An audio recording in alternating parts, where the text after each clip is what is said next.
Martin Luther King Jr.'s 6 Principles of Nonviolence. The final principle states that the universe is on the side of justice. The nonviolent resistor has deep faith that justice will eventually win. Today, I am more confident than ever.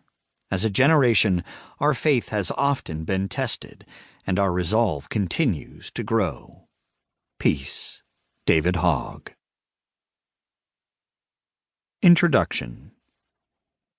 Families, tribes, sects, classes, cliques, clubs, and associations are all groups of individuals organized by either vital, existential ties of proximity or on the basis of one's own free choice.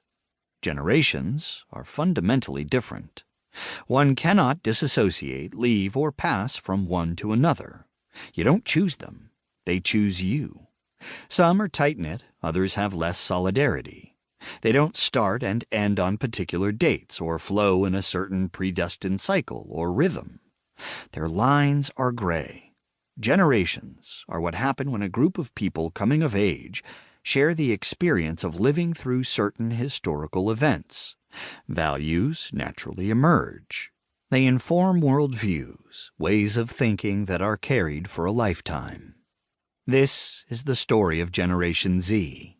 Its members include a group of about 70 million young people in America born in a roughly 20-year period beginning in the mid-1990s. They are the most diverse and most educated generation in history. Approximately half are white, non-Hispanic.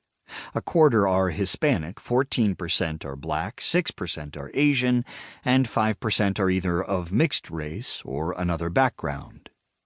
Zoomers are more likely than any other generation to be raised in a household where at least one parent has a bachelor's degree, and a majority of recent high school graduates are enrolled in a 2- or 4-year college or university. Less than 80% of Gen Z put themselves in the straight or heterosexual bucket. Those in Gen Z are more than twice as likely, 12%, as millennials to self-identify as bisexual, and 6 times as likely as Generation X. About 1/3 of Gen Zers say they know someone who prefers to use gender-neutral pronouns. This compares to a quarter of millennials and 16% of Gen Xers who say the same. Tethered to their screens and connected to the world, Gen Zers have never known their country at peace. The oldest Zoomers, including my own children, were just starting their education when 19 terrorists hijacked 4 airplanes on September 11th, 2001, killing almost 3,000 people. They're old enough to have voted for or against Donald Trump in 2 presidential elections. The youngest Gen Zers were forced to attend elementary school from home during the COVID-19 lockdown. Many learned to write and solve math problems through Zoom. The joy that recess and playdates with non-socially distant friends can bring delayed. Millennials, sometimes referred to as Generation Y, can be thought of as their older cousins.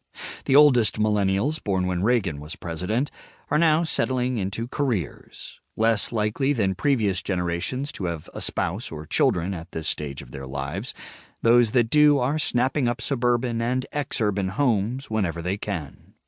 With community service and volunteerism in their DNA, many continue to serve their country at home and through military service abroad. One even made a pretty good run for the Democratic nomination for president in 2020 and now serves in the Biden cabinet. The parents of Generation Z were mostly born in the 1960s and 1970s. We know them as Generation X, a label used at various times since the 1950s to describe alienated youths. In the 1980s, it finally stuck on a generation that displays centrist tendencies in a political climate that celebrates the extremes, and is sandwiched between the larger baby boomer and millennial cohorts. Solidly middle-aged, many are currently shepherding their children through high school or college, while caring for aging parents during their peak earning years. Gen X is shouldering much stress. Gen X writer Alex Williams reminds us that less than half of people born during this time consider themselves part of the generation. They lack the strong ties and central identity other generations have in common. Generation Z's grandparents commonly straddled